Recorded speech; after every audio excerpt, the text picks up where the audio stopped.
আপনি বলছেন আমি তো কিছু জানি না। আপনি জানেন না, আপনাকে জানতে হবে। আপনি তো রান্না করতে ঠিকই জানেন, ঝগড়া করতে ঠিকই জানেন, বেড়াতে যেতে ঠিকই জানেন, মেলা দেখতে যেতে ঠিকই জানেন।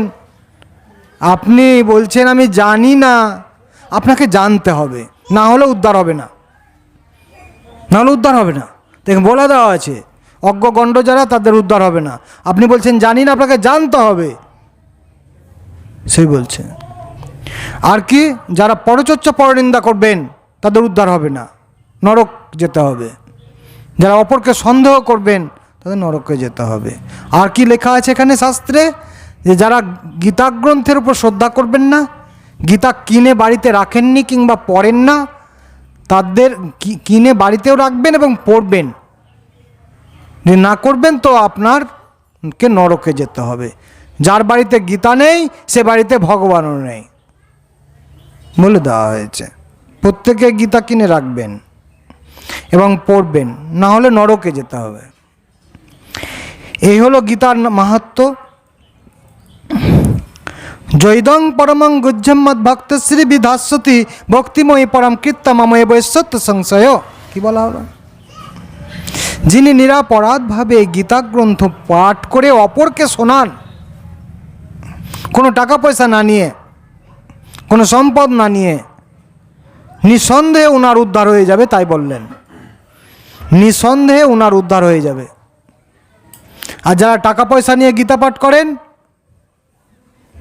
তাদের হবে না বলে দেওয়া আছে। কারণ গীতাকে ওনারা বিক্রি করে দিচ্ছেন, গীতার শ্লোককে বিক্রি করে দিচ্ছেন, ভগবানকে বিক্রি করে দিচ্ছেন, তাই হবে না। ওই ক্ষেত্রে ভক্তি সঞ্চার হবে না। আর কি বলা হলো? শ্রদ্ধাবানন শ্রেষ্ঠ স্নেহাদ্যপি নর সহপি মুক্ত শুভাল্লোকান প্রাপ্নুয়াৎ পুণ্য কর্মাণম। কি বলা হলো? কোনো শুদ্ধ কৃষ্ণ ভক্ত, কোনো সাধু, কোনো বৈষ্ণব যখন কৃষ্ণ কথা বলেন, পাঠ করেন,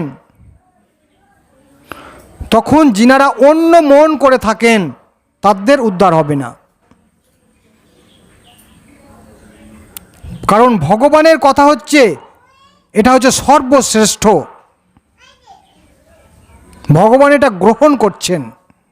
আমি একটা দ্রব্যাদি রান্না করলাম, কিংবা আমি একটা কোনো ফলমূল কেটে আমি ভগবানকে দিচ্ছি, আবার যখন বার করে নিয়ে আসছি ওই জিনিসটিই থাকছে, কোনো পরিবর্তন হচ্ছে না।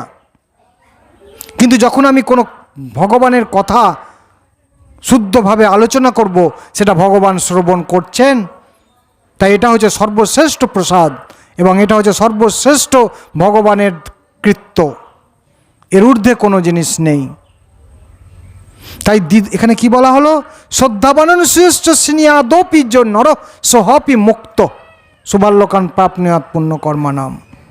শ্রদ্ধার সঙ্গে যারা শ্রবণ করেন, কোনো রকম দ্বিধা দ্বন্দ্ব যার মাথায় নেই, যে এখন সময় হয়ে গেল,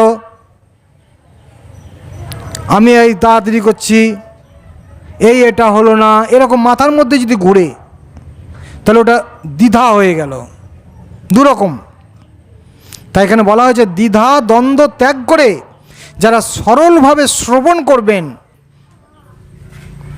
তাদের কথা বলা হয়েছে, তাদেরও মুক্ত হয়ে যাবেন তারা। শ্রদ্ধাবানন শ্রেষ্ঠ স্নেহাদপি নর সোহপি মুক্ত শুভাল্লোকান প্রাপ্নুয়াৎ পুণ্যকর্মাণম। শ্রদ্ধার সঙ্গে যারা শ্রবণ করবেন তাদের মুক্ত হয়ে যাবে। তাই এখানে যে বলা হয়েছিল যে আপনারা কীর্তন করবেন, নামযজ্ঞ করবেন, মহাপ্রভুর ভোগ দিবেন, ভগবানের ভক্তকে দিয়ে দিবেন।